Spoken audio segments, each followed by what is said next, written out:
Hello there, my name is Hydo and welcome to the Pantheon, where today we're delving into yet another tricolour legendary. And what better than the Dragon's Lash? It's Ognis, and he's got a nice little pose going to him. You know, he's pretending to be sort of a little plane, you know, like when you're a kid and you go, Meow. But what is that Meow sort of doing? Well, it's a Vashino warrior. He's a 3/3. He's got haste. And whenever a creature you control with haste attacks, create a tapped treasure token.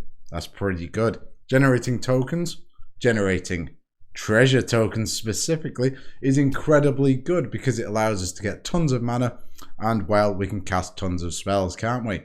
Really, really nice card to see. And I love a Vashino. Very, very cool. Plus, you know, a couple of lashes never hurt anyone. And you know what else didn't hurt? If you'd subscribe to this channel, please join me on my journey through all of these legendary creatures. Tons more to look at, so come along. Nice little cough for you there. But without further ado, let's have a look at number 5. And haste is very important to this deck. And specifically, I wanted to highlight a card in the exact same pose as our commander. Look at him. It's Madrush Cyclops, a Jund and 1 generic for a 3/4 Cyclops warrior. Creatures you control have haste. So that's going to allow us to have all of our creatures generate a token with our commander on the field. Really, really important to have these sorts of cards in here. Also, I love the artwork.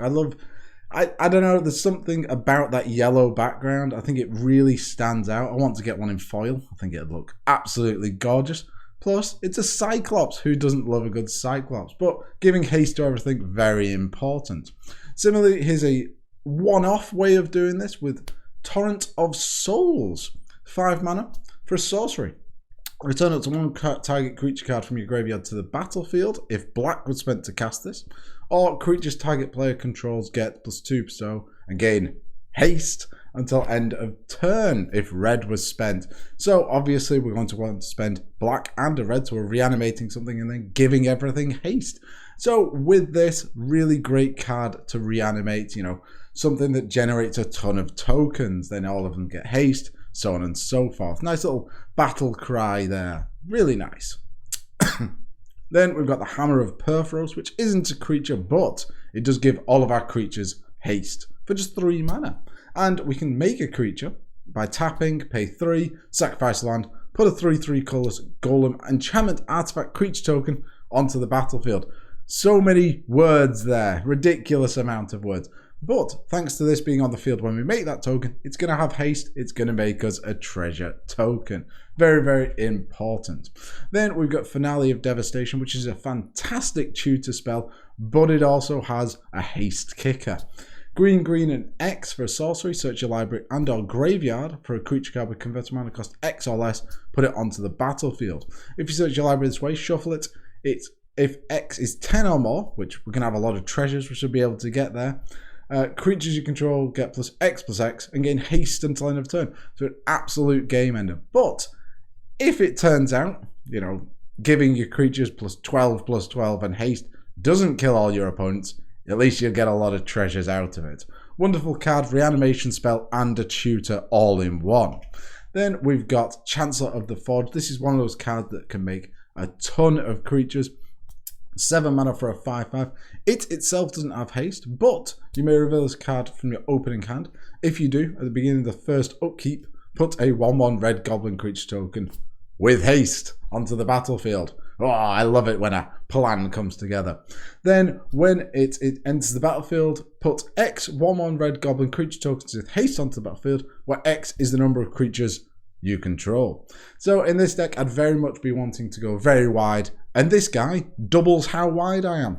This is the equivalent of eating a lot of McDonald's. You're gonna really expand.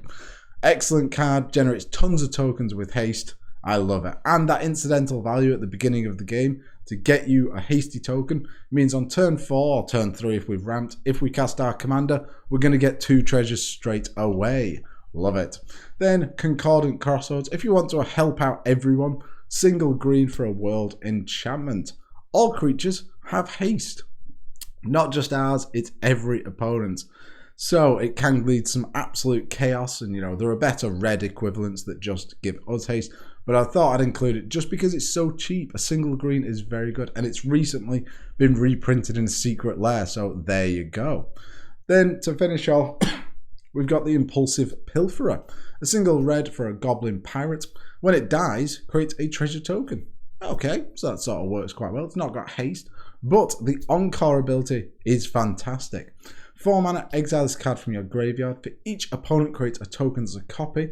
Attacks this opponent if able. They gain haste. Hey! And sacrifice them at the beginning of the next end step. So for 4 mana, we're going to Encore it. We get 3 tokens with haste. They attack. We get 3 treasure tokens. Then we sacrifice them at the end step, or they get blocked. And we get 3 more treasure tokens. Absolutely fantastic treasure generation. A really big bump up in mana here. I really like it. So there you go, some hasty sort of guys. I wish my box was wider so I could show you my arms and how long they are. I have long arms. Anyway, in at number 4, what have we got? We've got Molten Primordial, and this section is, about going wide with creatures. And if we're going wide with creatures, let's steal our opponents, because, I don't want to cast all my creatures, dear God. I want to have my opponents. 7 mana, 6/4, haste. Hey! When it enters the battlefield, for each opponent, gain control of up to 1 target creature that player controls until end of turn. Untap those creatures, they gain haste. Until end of turn. So this is great. This is going to be 4 creatures that are going to be attacking, generating 4 tokens. 7 mana may seem like a big investment, but with our commander, we're going to jump up in mana, even temporarily with the treasures. Really nice. Then a brand new card here, which works in both ways. Seize the Spotlight. 3 mana for a sorcerer. Each opponent chooses Fame or Fortune. For each player who chose Fame, gain control of a creature that player controls until end of turn. Untap those creatures, they gain haste. Hey, there you go, treasure tokens. For each player who chose Fortune, you draw a card and create a treasure token. Oh, so either you get to attack and get the treasures that way, or you just get them and draw a card. This card works so well in this deck. Absolutely incredible. Then Insurrection, a massive game ender here. 8 mana sorcery and tap all creatures and gain control of them until end of turn. They gain haste until end of turn. So there you go. Loads of treasure tokens going to be generated, but really, this should win you the game. It should just outright win you the game. If it doesn't, you've got loads of treasure. Hooray! Very, very cool card to see. Then, very similar, we got the Mob Rule. 6 mana for a sorcery. Oh, did you hear my belly then? It's rumbling, I'm hungry. Anyway, choose 1. Gain control of all creatures with power 4 or greater until end of turn. Untap those creatures, they gain haste until end of turn. Ooh. Or gain control of all creatures with power 3 or less until end of turn. Untap those creatures, they gain haste until end of turn. Whoa. Lots of haste, lots of stealing. Should just outright win you the game. Lovely. Then, if we've got all of these creatures, this wide board state, we want to be generating tons of mana. Not just from our treasures, but things like Cloth, Unrivaled Ancient. 7 mana for a 4/4 flying haste. Hey! Dragon. The Dragon's Lash. Whenever it attacks, add X mana of any combination of colours where X is the total power of attacking creatures. Spend this mana only to cast spells until end of turn. You don't lose that mana as steps and phases end. Absolutely phenomenal mana generation. Really pushing you up there in terms of the mana. Yes, you only get it that turn, but it's got haste. All of our other creatures have haste. We're going to get treasure tokens, which can be used next turn. And this turn, we can cast a big X spell, something massive. It's wonderful. Great, great card. And similarly, we've got the Old Gnawbone. 7 mana for a 7/7 flying dragon. Whenever a creature you control deals combat damage to a player, create that many treasure tokens. Dear God, we're going to end up with just so many treasure tokens. 7 mana, again, I said this before, it seems like a big investment, but with all the treasure tokens we're making, easily going to be able to cast it. Sadly, it doesn't have haste though. And then to finish off, there's Grand Warlord Rada. 4 mana for a 3/4 with haste. And whenever one or more creatures you control attack, add that much mana in any combination of red or green. Until the end of the turn, it doesn't lose phases end.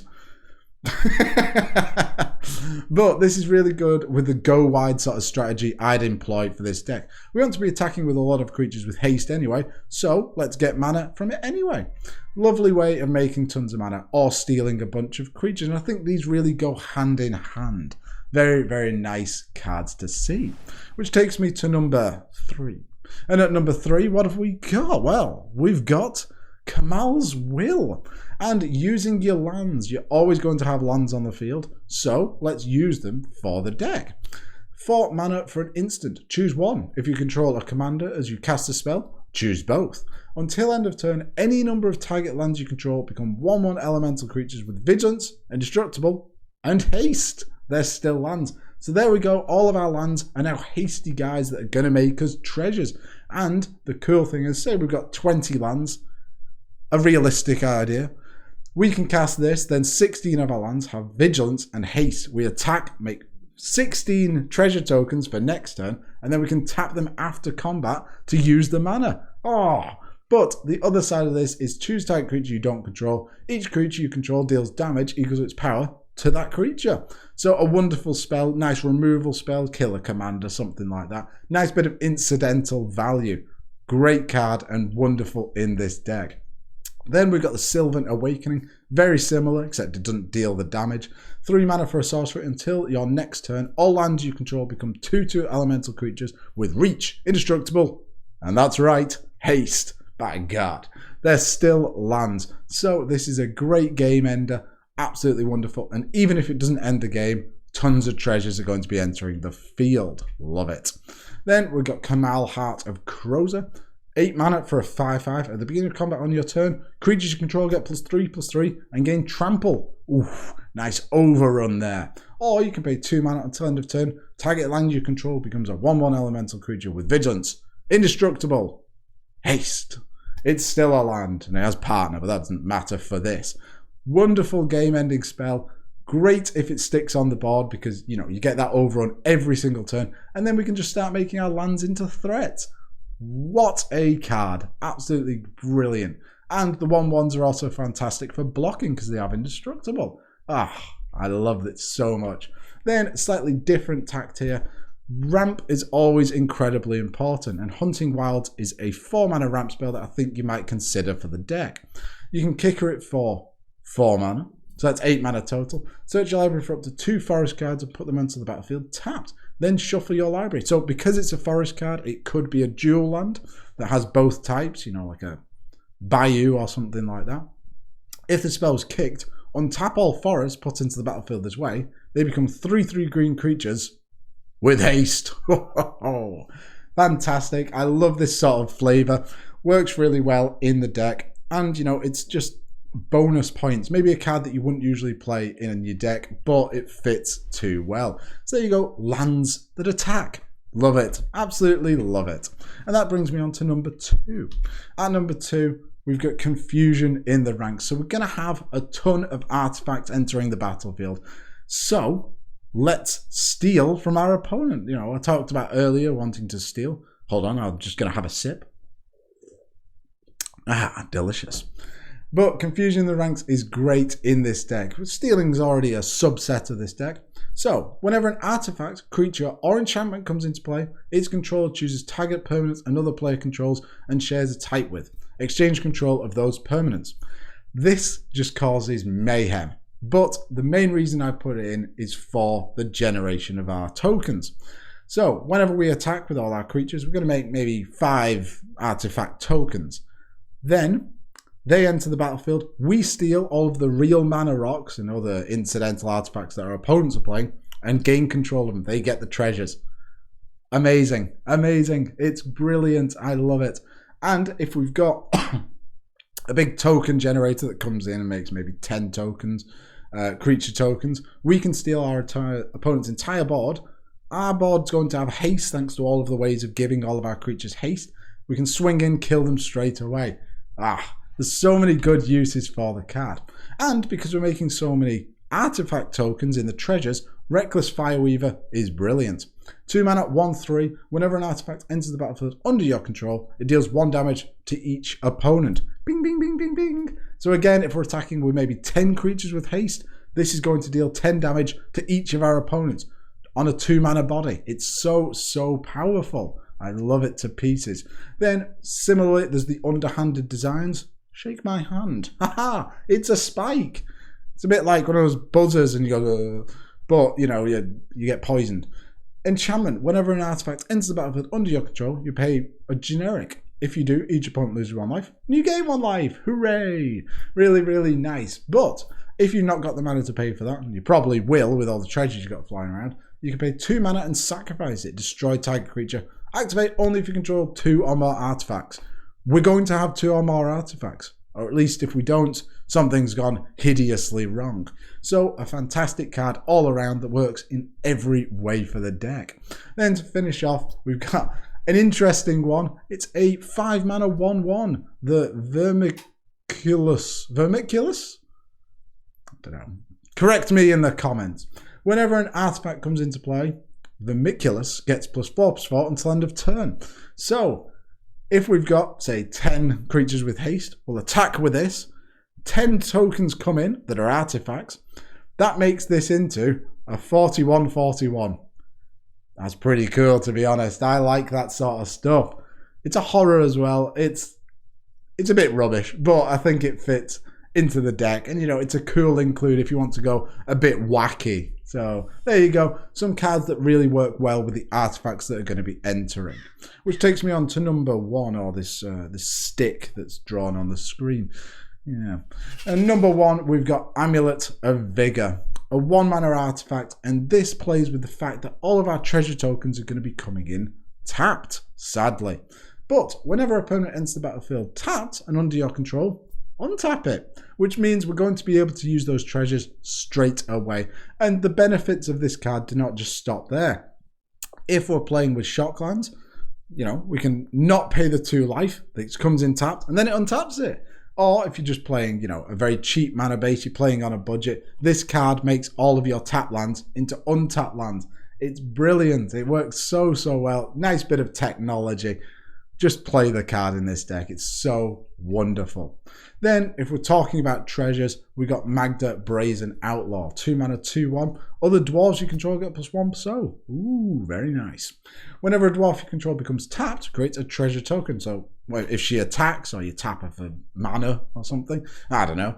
But the real meat and potatoes is the sacrifice 5 treasures, search your library for an artifact or dragon card, put that card onto the battlefield, then shuffle your library. That's where the fun is for this deck. So close that we were talking about before, we can search this up just by sacrificing 5 treasures, and that creature has haste, so you can attack straight away. This is wonderful. Magda, instant include in this deck. Then we got the Professional Facebreaker, 3 mana, 2/3 with Menace. Whenever 1 or more creatures you control deal combat damage to a player, create a treasure token. So a treasure token generator by itself, and sacrifice a trigger, exile the top card of your library. You may play that card this turn. So a great way of using those treasures. If you don't need the mana, you can just sacrifice them to dig through your deck, get all the cards that you need. Very nice. Then we've got Stimulus Package. A lot of cards from New Capenna here that really, really good. 4 mana. When it enters the battlefield, create 2 treasure tokens. Sacrifice a treasure, create a 1/1 green and white citizen creature token. This fact works incredibly for the go wide strategy that we might be employing. So those treasures, yeah, okay, we don't want to use them to make mana. Let's make a massive board state, use one of our global enchantments or artifacts to give everything haste, and then they generate even more treasures, which we can sacrifice into even more tokens. See, it just works fantastically. Really, really great card. I like the artwork as well. You know, I love the gold flying everywhere. That's what I do after I finish filming these videos. I just throw gold all over the place. Then there's Reign of Riches. 5 mana. When it enters the battlefield, create 2 treasure tokens. The first spell you cast each turn that mana from a treasure was spent to cast has Cascade. So we get to get muchos value, get free stuff. Who doesn't like free stuff? I do. That's why I'm just tossing my gold everywhere, you know, rubbing melting it and rubbing it into my face. All sorts of stuff. I'm mentally ill. Then there's Zorn. If we're making treasure tokens, let's make twice as many. 3 mana for a 3/2 if you would create 1 or more treasure tokens. Instead, create those tokens plus an additional treasure token. Oh my god. So much treasure. Look at him. He's got to be. He's bathing in gold. He's what's that duck called? Not Darkwing Duck. Scrooge McDuck. Yeah, that's me. I'm Scrooge McDuck. I dive into piles of gold. Then, speaking of something that dives into piles of gold, is Ragavan, or you'll have to dive into a pile of gold to afford this card. Nimble Pilferer, 1 red for a 2/1. When it deals combat damage to a player, creates a treasure token and exile the top card of that player's library. At the end of turn, you may cast that card. Works incredibly because we're getting treasure tokens, we're stealing things from our opponent, does everything the deck wants. But wait, there's more. We can dash it from our hand, so you can cast it for 2 mana, it gains haste, and return it back to your hand at end of turn. It's just so good. There's a reason it's getting banned in everything. It's because it's a pirate. That tribal tag is just too good.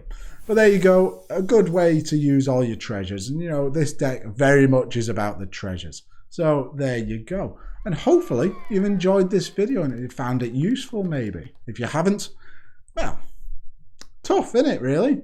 But please subscribe to join me for many more videos. I'm going to be making tons more.